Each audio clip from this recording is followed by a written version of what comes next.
Eu queria que você abrisse a sua Bíblia. Obrigado, Cris. Deus abençoe, irmão. No livro do Gênesis, livro das origens, leremos capítulo 6, verso 17 e verso de número 18. Gênesis, capítulo 6, leremos do verso 17 ao verso 18, amém? A história de Noé. Aleluia, Jesus. Tu és bom, ó Deus. Livro do Gênesis, capítulo 6, verso 17 e verso 18. Leremos: Eis que vou trazer águas sobre a terra, o dilúvio, para destruir debaixo do céu toda criatura que tem fôlego de vida. Tudo o que há na terra perecerá, mas com você estabelecerei a minha aliança, e você entrará na arca com os seus filhos, sua mulher e as mulheres de teus filhos. Oremos a Deus. Pai, Senhor, nós lemos a Tua palavra, Deus. Senhor, que nesse momento, Deus, o Teu Espírito Santo, ó Pai, Ele tem a liberdade de agir, Deus, em nosso meio. Eu peço a Tua bênção, a Deus, em nome de Jesus. Amém. O livro do Gênesis, ele traz os fatos do início da criação dos céus e da terra. Se você for ler o livro do Gênesis inteiro, você vai compreender que Deus ele manifesta o seu amor em todas as dispensações aonde nós nos encontramos, mas Ele manifesta esse amor de maneiras diferentes. Nós observamos que no livro do Gênesis, Deus ele demonstra um amor de criação. Eu não sei se você já ouviu aquela expressão, ó, esse é meu filho de criação. Na verdade, nós não somos iguais a Deus. A palavra diz que nós somos feitos imagem e semelhança do Senhor. Mas nós não somos iguais, nós não somos feitos da mesma matéria que o Senhor. Deus, Ele é Espírito, e nós somos um Espírito que habita dentro de um corpo e tem uma alma. Mas Deus, Ele mostra no livro do Gênesis um amor de um pai que criou, que formou, mas que ao mesmo tempo a criatura não respeitando, não fazendo as coisas quais Deus tinha pedido, de certa forma ele se arrepende de ter criado o homem, ele se arrepende, e ele agora, visto que a humanidade estava tomada do mal, ele decide destruir aquilo que ele fez. O livro do Gênesis, capítulo 6, mostra que Deus, ele, de alguma forma, ele bola um plano para, não sei se reconstruir, mas de alguma maneira exterminar a raça humana e não mais existir aquilo que ele tinha feito. Só que ao varrer sobre a terra, ele encontra um homem chamado Noé, sua esposa, seus filhos e as esposas de seus filhos. E observando a vida de Noé, Deus, ele fala: puxa, mas talvez não seja justo eu destruir aquilo que eu fiz, aquilo que eu criei, sendo que um homem, ele está disposto a cumprir aquilo que eu determinei.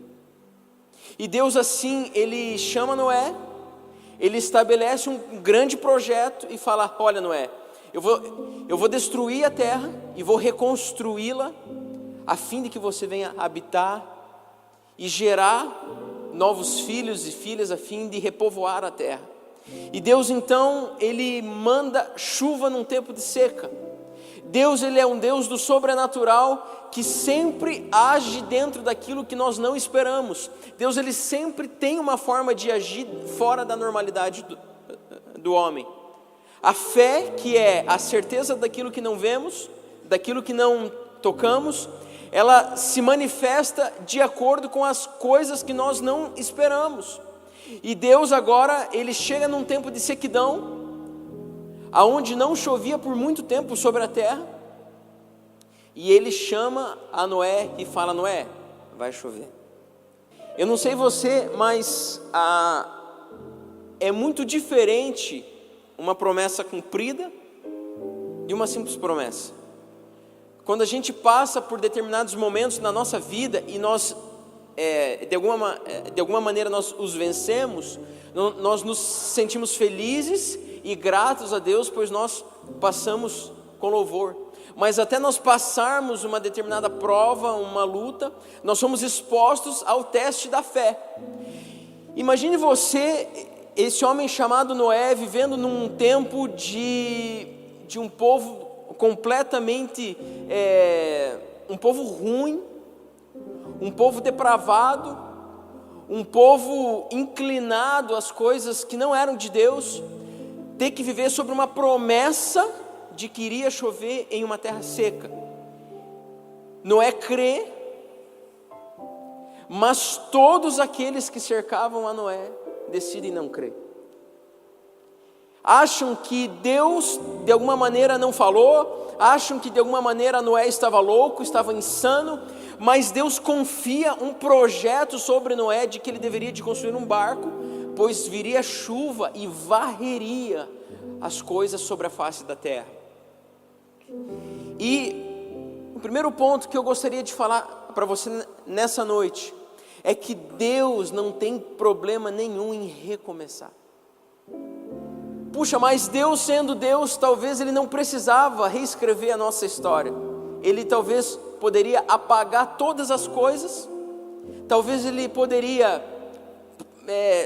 de alguma maneira, anular as lembranças e simplesmente refazer sem que saibamos. Mas Deus, Ele deixa registrado que Ele se arrepende da criação do homem, mas Ele manda chuva sobre a terra, Ele varre a terra e Ele recomeça uma história da humanidade. E eu quero te falar que Deus não tem problema nenhum em reconstruir, em refazer, em planejar novamente, em recriar. No livro do profeta Jeremias, capítulo 18, nós observamos aquela passagem que fala do oleiro, onde Deus ordena a Jeremias: desce ao oleiro, e ele observa que ao chegar na casa do oleiro, ele faz algo muito intrigante. O oleiro estava sentado sobre aquela cadeira, moldando aquele vaso, só que de repente aquele vaso ele se despedaça, e ao se despedaçar, talvez um leigo achava que talvez um pouco de argila já era o suficiente para simplesmente reconstruir aquele vaso, mas ele permite que aquele vaso se quebre e ele refaz um vaso novo.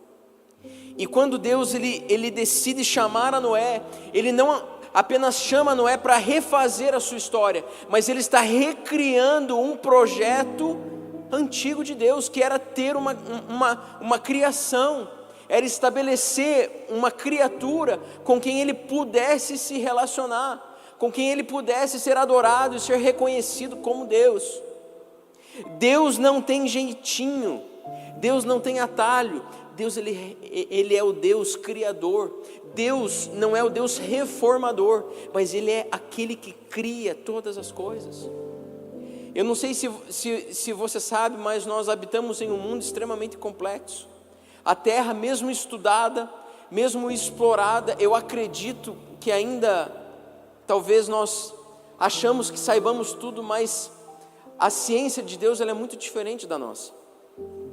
Imagine você o tamanho do universo, planetas, estrelas, astros, constelações, tantas coisas que Deus ele planejou, Ele criou, e Ele não se dá o direito de reformar essas coisas, mas Ele refaz todas as coisas, pois Deus não é Deus de remendo, Deus é Deus de criação. Quando Deus criou a minha história e a tua história, Ele saberia que por inúmeras vezes Deus teria que nos pegar em seus braços e reconstruir coisas que talvez nós derrubamos, coisas que talvez nós não edificamos, coisas que talvez nós deixamos, mas Ele vai e Ele refaz. Tem uma música antiga que fala assim: eu quero ser Senhor amado. Será que sai aí, Mateus? Vamos lá? É assim, ó. Eu quero ser Senhor amado, como um vaso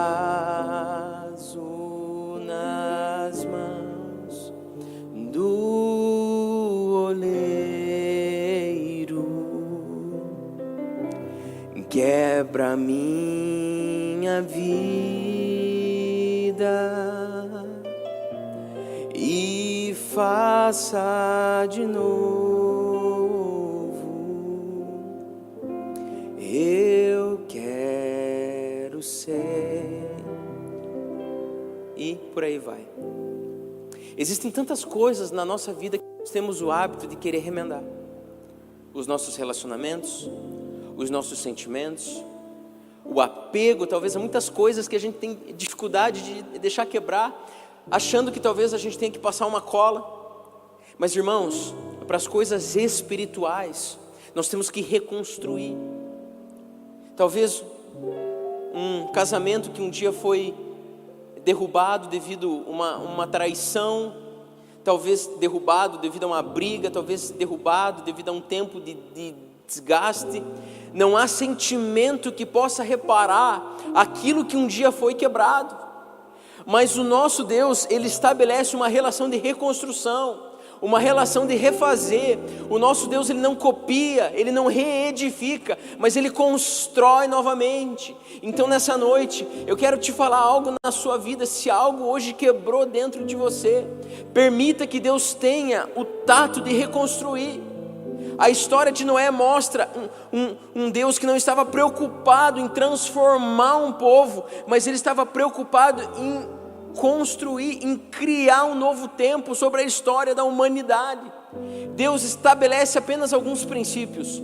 Noé, entra você e a tua casa, separa um casal de cada espécie e coloca dentro desse barco. Irmãos, nessa noite, eu não sei, talvez o que você viva hoje, eu não sei as coisas que você passa hoje na sua vida, mas eu quero te dar a chance hoje de você construir uma nova história, trazer o Deus Criador, a fim de construir um novo tempo na tua vida, de construir novos sonhos, novos projetos e planos hoje sobre a sua vida.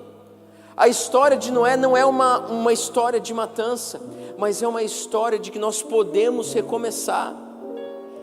Se você for observar na Bíblia, tantas histórias de homens e mulheres que foram pessoas restauradas do zero. A vida de Jacó, irmão de Esaú, era um verdadeiro usurpador, um homem completamente tolo. Achou que enganando seu pai, que enganando o seu irmão, talvez ele teria a bênção para seguir a sua vida. Irmãos, nós podemos enganar a todos, mas nós não enganamos a Deus. Deus, Ele é onipresente, onisciente e onipotente. Deus é soberano, ninguém zomba de Deus.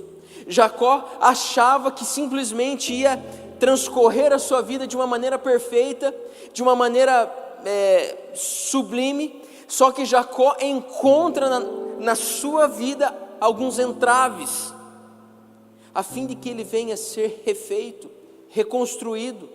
Jacó, ele encontra um homem chamado Labão, e eu sempre digo isso, não tem coisa pior para um mau caráter do que encontrar um cara mais mau caráter que ele. Jacó engana seu pai, engana o seu irmão, engana muitos, mas ele se apaixona por uma donzela, o qual seu pai Labão a oferece a ele por 7 anos de serviço. E no dia da noite de núpcias, dentro dos costumes daquele tempo, Jacó, consumado aquele casamento, ele ergue o véu daquela moça e ele descobre que não era Raquel, era Lia. E ele chega para Labão e fala: escute, Labão, mas você me enganou, você não entendeu, eu não queria me casar com a filha mais velha, estava claro. E Labão ele se faz e fala assim: olha, Jacó, é que no costume da nossa lei é que nós casamos primeiro a filha mais velha, e Jacó tem que trabalhar mais 7 anos a fim de realmente ter o direito de esposa daquela moça, aquele quem ele amava. E Deus, na verdade, Ele está reconstruindo, está refazendo a vida de um homem que um dia se quebrou, que o pecado entrou e que através do engano iludiu a muitos. Nessa noite eu quero te falar algo da parte de Deus. Talvez hoje você seja conhecido como um verdadeiro Jacó, que por todos os lugares aonde você passou, você levou talvez o engano, você mentiu, você adulterou, você não foi verdadeiro, ou pior, você foi alguém como Labão, que usou talvez artifícios para enganar, dentro de uma legalidade tola, e você usurpou várias coisas. Mas eu quero te falar nessa noite que o Espírito Santo de Deus quer criar em você um coração novo, um coração que não tem manchas.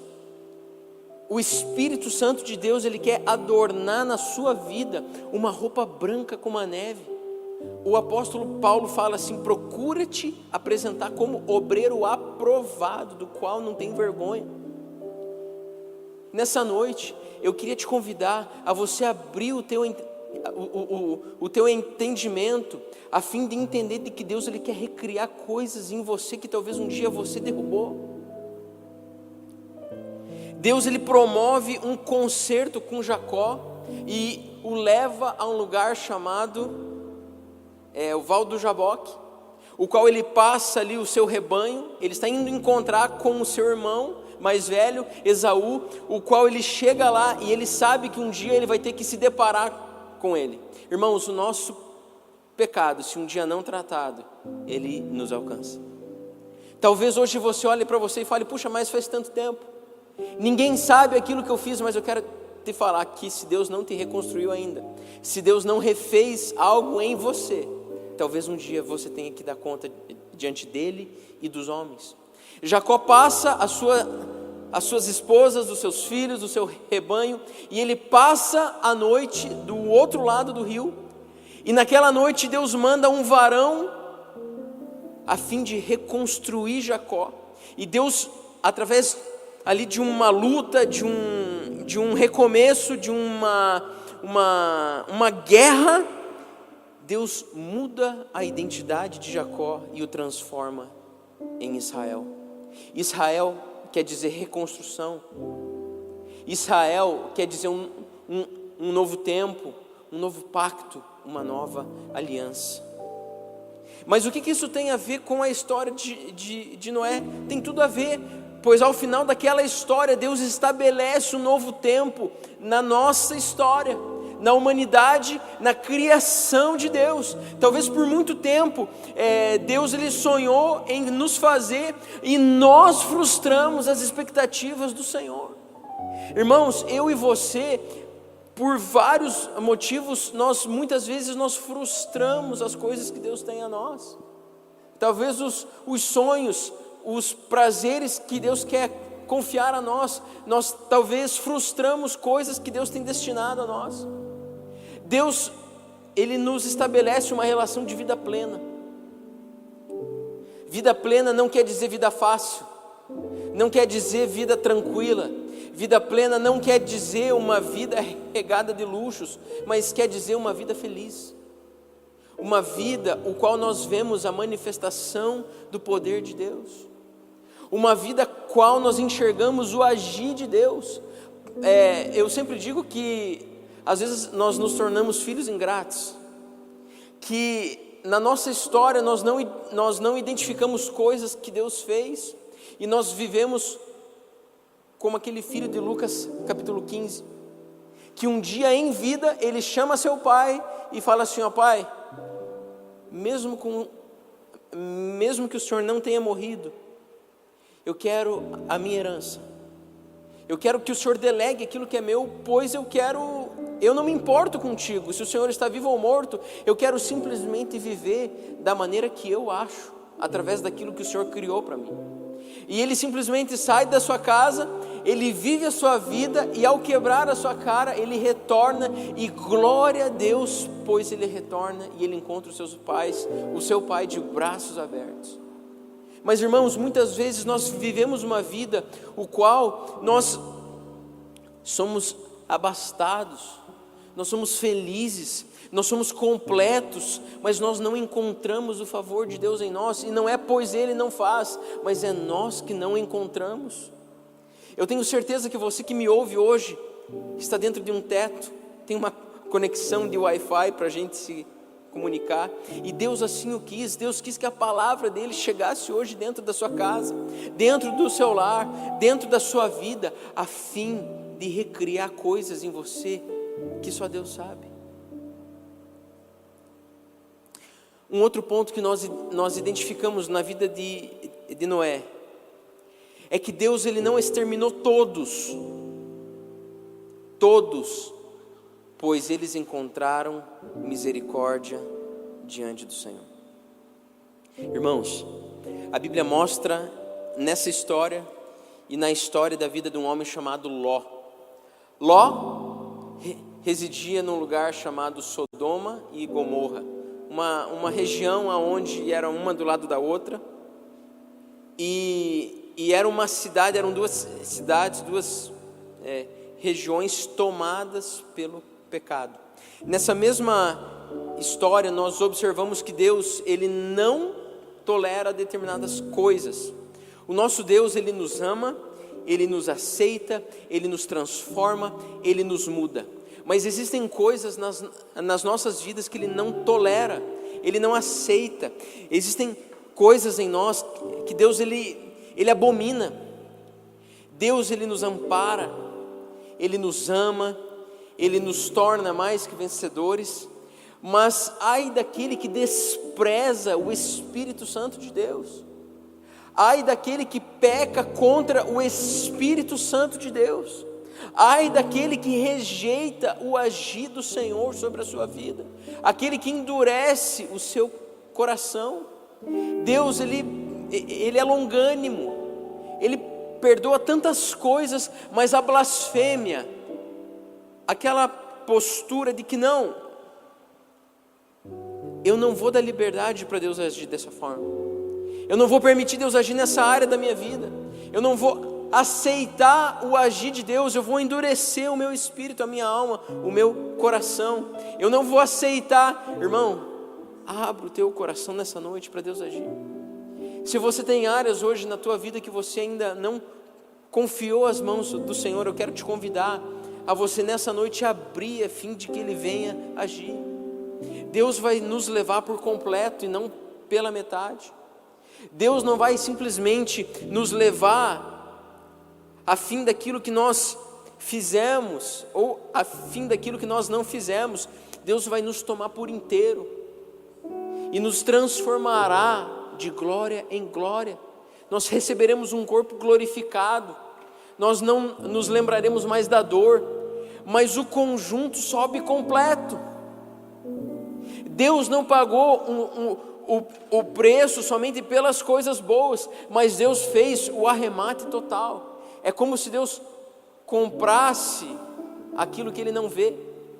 Ele simplesmente viu as coisas boas, mas também viu as coisas ruins, e Ele decidiu mesmo assim pagar o preço.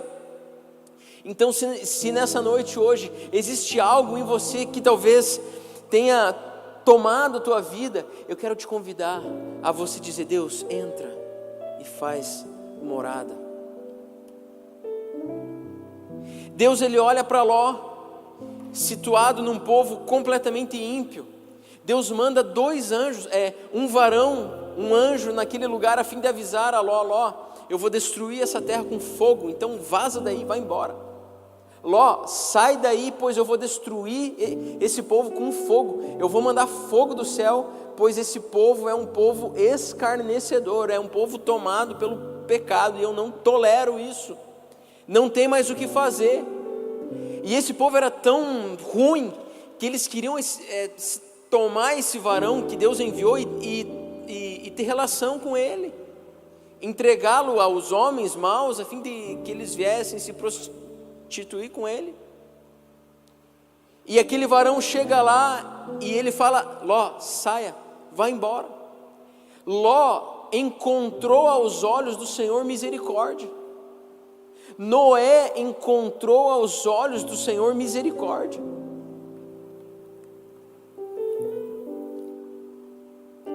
Por causa de Ló, Deus manda um varão a fim de tirar ele do perigo do fogo.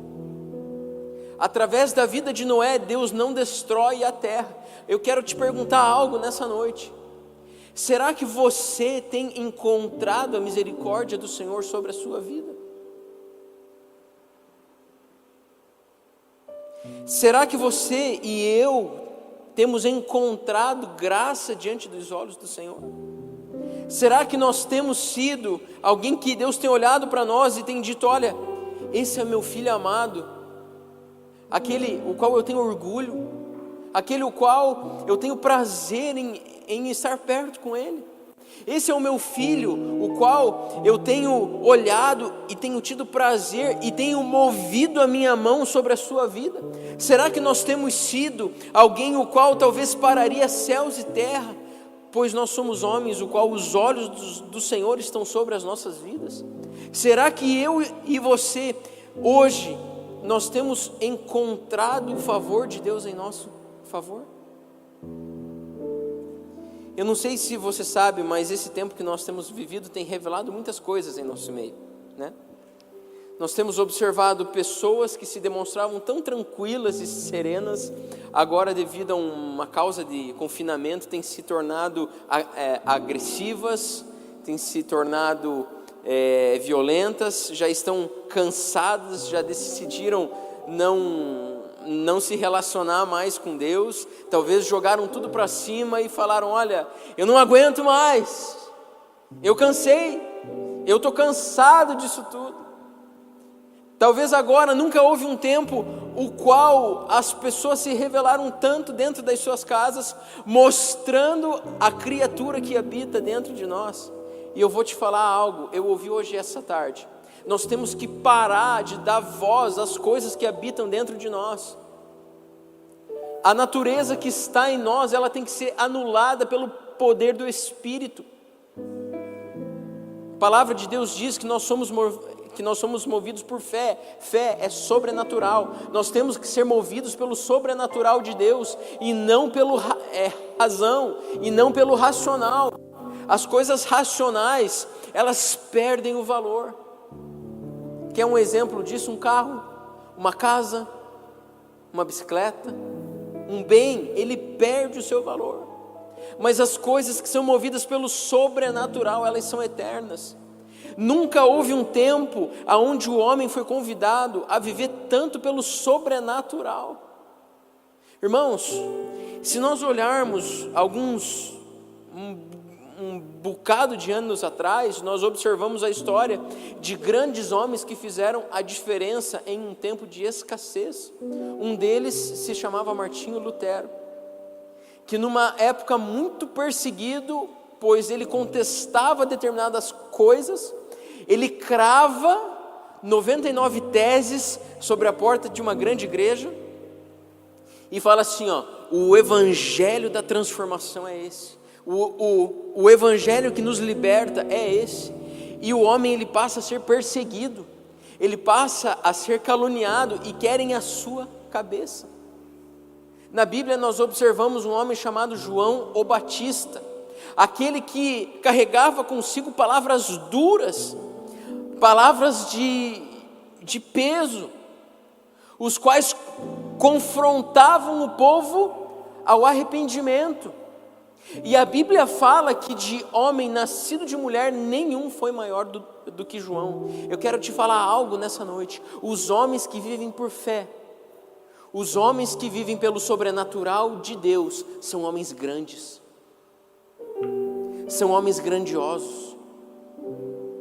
Se você acha que Bill Gates é um homem grande, é que nós talvez não tivemos o privilégio de viver na mesma época que João Batista. Se você acha que Steve Hawking talvez é o maior homem de todos os tempos, você não tem ideia, talvez, do que foi olhar e encontrar em Lutero um desejo de mudança. O que dizer de Calvino? Talvez um homem que pregou inúmeras vezes em prostíbulos, em casas noturnas, em cidades incrédulas, a um povo depravado, que o amor de Deus salva. O que dizer de Billy Graham, talvez um homem que nasceu em uma nação cristã, mas que foi porta-voz de um Deus poderoso, a fim de edificar uma nação que se voltou ao cristianismo devido às palavras os quais ele empregava. O que dizer talvez de John Wesley, o príncipe dos pregadores, aquele que com os seus sermões eloquentes enchia ginásios, enchia casas noturnas, o que parava comércio, o que parava talvez a realeza para ouvir os seus sermões. Homens grandes, homens que talvez o Senhor encontrou o prazer e a satisfação de tê-los criado. Será que eu e você hoje, se Deus fosse mandar fogo ou água, Deus pararia céus e terra em nosso favor? Nós temos o hábito de, muitas vezes, nós observamos isso na história da própria igreja. O homem, ele é um ser de uma determinada forma idólatra. Nós idolatramos as coisas que nós temos e que muitas vezes as coisas que nós nos tornamos. Eu lembro que quando eu terminei meu curso de graduação, não demorou muito, eu peguei o meu diploma, eu mandei pôr num quadro, e teve um dia que eu pus todos os meus diplomas num quadro e eu pendurei na parede do meu escritório. E um dia eu estava sentado, não são muitos, são 3, mas né, a gente está feliz com o que tem. Olhei para os 3, Deus Pai, Deus Filho e Deus Espírito Santo, estou brincando. E na hora que eu olhei, eu vi lá 3 instituições diferentes, 3 lugares diferentes, mas que as 3 coisas representavam a mesma coisa, uma determinada capacitação. Eu quero te falar algo nessa noite. O nosso diploma, os nossos estudos, as nossas habilidades, os nossos dons, os nossos talentos, eles não nos credenciam a termos mais ou menos valor. A Bíblia fala que uma alma vale mais que o mundo inteiro, e essa uma alma não fala se é alguém que reside em Pinhais, no Bairro Alto, Cajuru, Capão da Embuia. Não, uma alma é uma alma, seja ele um ser crente ou descrente, seja ele um rico ou um pobre, ou uma classe média. Para Deus, o valor de uma alma é o valor da criação de um mundo por completo. Mas eu quero te perguntar algo nessa noite: se a tua alma vale tanto, se você vale tanto para Deus, será que você tem encontrado a misericórdia, o favor de Deus hoje sobre a sua vida? Será que Deus hoje Ele olha para você e fala assim: olha, que alegria de poder olhar e ver que Ele está crescendo, Ele está respondendo, Ele está talvez tomando uma posição de maturidade. Irmãos, a igreja por muito tempo ela foi uma igreja imatura, e nós hoje tivemos que nos desenvolver e amadurecer em um período onde todo mundo achava que a igreja iria parar. Hoje nós estamos aqui através da tecnologia, usando isso como ferramenta para transformar vidas. Hoje não se vê mais pessoas falando mal uma das outras, pois elas têm outros motivos para se preocupar. Hoje nós não vemos mais uma irmã falando mal da roupa da outra, pois ela nem vê a roupa da outra. Hoje nós não vemos mais os meninos falando mal das meninas, as meninas dos meninos, pois eles não têm mais convívio. Será que realmente esse tempo de pandemia tem nos feito mal? Hoje Deus Ele nos afunilou, a fim de que hoje nós venhamos a olhar dentro da nossa vida e observarmos as coisas que nós temos feito, a maneira que nós temos tratado as nossas casas, as nossas esposas, os nossos esposos, os nossos filhos e filhas. Se você for observar, o povo hebreu, quando caminhava pelo deserto, eles se cansaram de uma determinada forma que eles tiveram que construir um bezerro de ouro. Eles idolatravam algo, eles precisavam de algo para tocar. E hoje, se você for observar, as pessoas que viriam à igreja, elas são convidadas a tocar somente no Senhor, e não mais na mão de um homem de Deus, e não mais em algum elemento, mas ele tem que tocar no Criador. Como que eu toco no Criador? Se trancando dentro do teu quarto, se fechando ali na sua porta, e você dizendo: Deus, eu quero te ouvir nessa noite, eu quero te ouvir nessa tarde, eu quero te ouvir nessa manhã. Deus, fala aquilo que eu preciso ouvir. Deus, ministra sobre mim aquilo que eu tenho a necessidade de entender e de compreender. Deus, age na minha vida de uma forma o qual talvez eu não saiba que eu preciso ser tratado. Será que eu e você hoje temos estado aonde Deus realmente quer que nós venhamos a estar? A vida de Noé parou a indignação de Deus contra um mundo o qual Deus estava disposto a deixar sobre águas profundas. Deus estava disposto a apagar toda a criação que Ele fez. Agora eu quero te perguntar: o que para a mão de Deus em nosso favor? O que para a mão de Deus em nosso favor não é sermos pessoas boas, não é sermos simplesmente pessoas que são aprovadas, não. Tem muita gente boa que talvez, a Bíblia fala que no grande dia do Senhor nós teremos uma surpresa sobre aquele que serve e sobre aquele que não serve. Muitos falarão: Senhor, em teu nome eu vos expulsei demônios, em muitos, Deus, eu curei. Mas o Senhor vai olhar e vai falar assim: apartai-vos de mim, pois eu não vos conheço. O que nos faz pararmos a mão de Deus em nosso favor é fazer aquilo que Noé fez: escutar e trabalhar no projeto do Senhor. Deus tem um projeto para cada um de nós, e o primeiro projeto do Senhor se chama família. Família. O primeiro projeto do Senhor para mim e para você é a minha e a tua casa.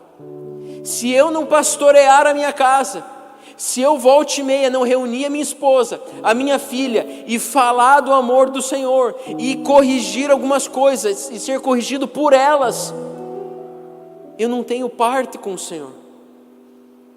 Se talvez hoje na minha vida eu não pastorear a minha casa, se você hoje que me assiste não pastorear a sua casa, eu quero te falar uma coisa: você pode ter o dom da palavra, o dom da fala, o dom de línguas, o dom de maravilhas. Eu quero te falar que Deus não tem parte contigo. Deus ouve, Deus posta a sua mão sobre aquele que ouve e entra dentro do seu projeto. Deus não tem compromisso com pessoas que não entraram dentro do projeto de Deus. Nós observamos nessa história que aqueles que não ajudaram na construção da arca, aqueles que não edificaram a vontade do Senhor, pereceram.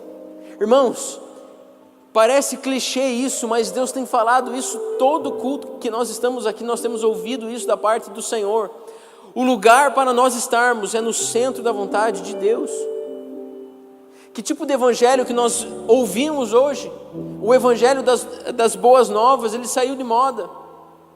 Que Jesus é o nosso Salvador, que Ele é aquele que nos liga ao Pai, que Ele é aquele que nos transforma, aquele que nos lava e aquele que está prestes a vir e nos levar. O grande sonho de Deus era que eu e você estivéssemos enganjados nos projetos em que Ele tem a nós.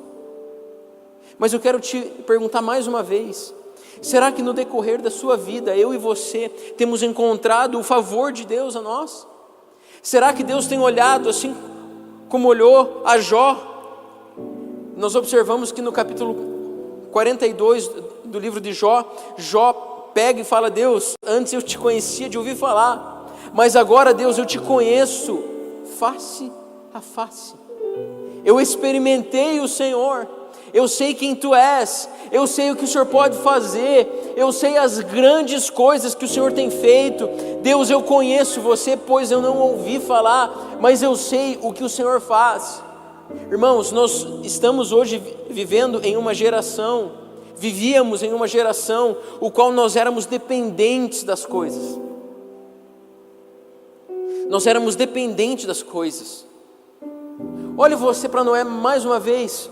Noé recebe um projeto de Deus, e se você ler o capítulo 6, você vai ver que Deus ele só estabelece algumas coisas. Noé, me construa um barco de tal madeira. Deixa eu ler aqui, peraí, Gênesis 6, 14. Você, porém, fará uma arca de madeira de cipreste, divida em compartimentos e revista-a de piche por dentro e por fora. Faça com 135 metros de comprimento, 22 metros de altura e meio de largura e 13 metros e meio de altura. Faça-lhe um teto com um vão de 45 centímetros entre o teto e o corpo da arca. Coloque uma porta lateral na arca e faça um andar superior, um médio e um inferior. Deus não falou mais nada. Deus não falou assim, eu vou te capacitar, eu vou te encher, eu vou te renovar, eu vou te transformar, eu vou te fazer. Não, Deus falou assim, faça assim, assim e assado. Irmãos, muitas vezes nós complicamos as coisas que Deus fala. Nós complicamos palavras que Deus nos dá. Deus nos manda ir em frente, mas nós achamos que o melhor lugar é parado, é indo ao lado. Talvez nós olhamos para as nossas vidas hoje e nós temos dificuldade de entender que o Deus que opera em nós é o Deus da simplicidade. O negócio é o seguinte, não é? Vai chover e se você não fizer um barco, você vai perecer. Faz um barco, separa uma espécie de um casal de cada espécie, sobe na arca e eu terei um novo pacto contigo, um novo momento contigo. Irmãos, as coisas de Deus, elas são simples. Elas não são coisas complexas. O nosso Deus é um Deus simples. Nós observamos que até na maneira de trazer o seu filho à terra, ele é simples. Ele traz o seu filho, a pessoa de Jesus Cristo, 100% homem, 100% Deus, sobre o ventre de uma virgem, que concebe a luz numa manjedoura, uma criação simples. A palavra de Deus fala que Jesus era um homem experimentado em dores, era um homem que trabalhava, que não era rico. As coisas de Deus são simples. E o último ponto que eu gostaria de trazer nessa noite: quando Deus manda água, é uma história muito longa.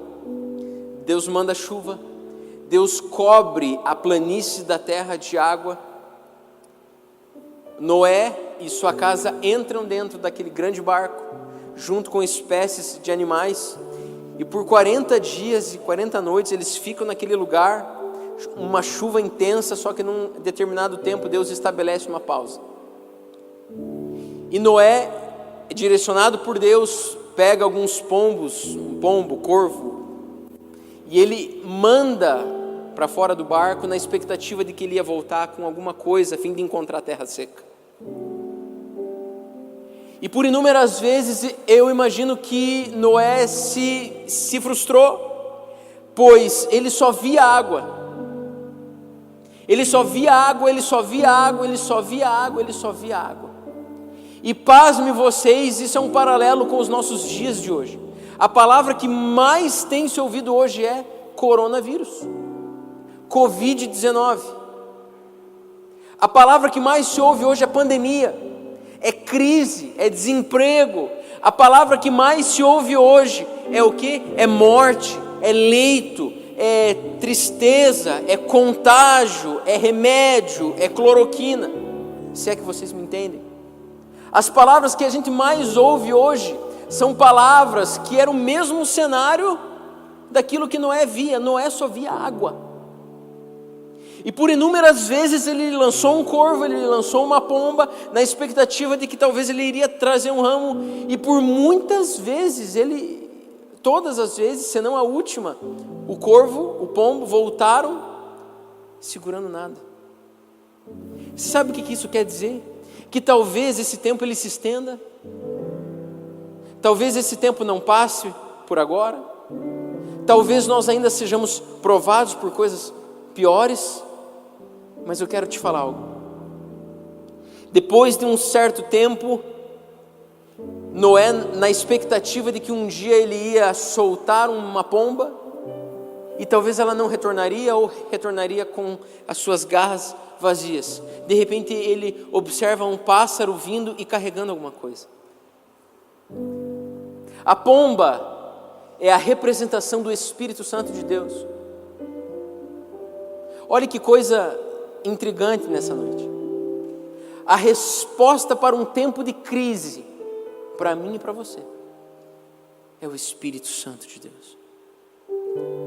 Hoje você que me assiste talvez está cansado, está sobrecarregado, está estressado, teu filho não para em casa, você não aguenta mais abrir o jornal e só ouvir notícia ruim. Eu quero te convidar a você hoje virar os teus olhos, pois Ele habita dentro de você. Eu quero te convidar nessa noite a você olhar sobre coisas aonde talvez você jamais viu. Você tem sobrevivido em um tempo aonde talvez muitos não sobreviveriam.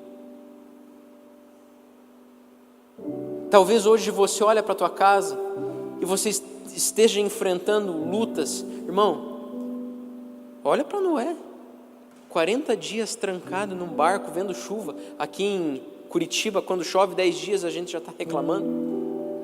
40 dias e 40 noites chovendo sem ver a luz do sol. Trancado num barco, piche por fora, piche por dentro, animais de determinadas espécies, o cheiro de excremento. Nós estamos em um tempo talvez onde esteja ruim, mas não está em uma zona terrível, não, dá para suportar. Irmãos, nós temos que parar de ser essa geração mimimi.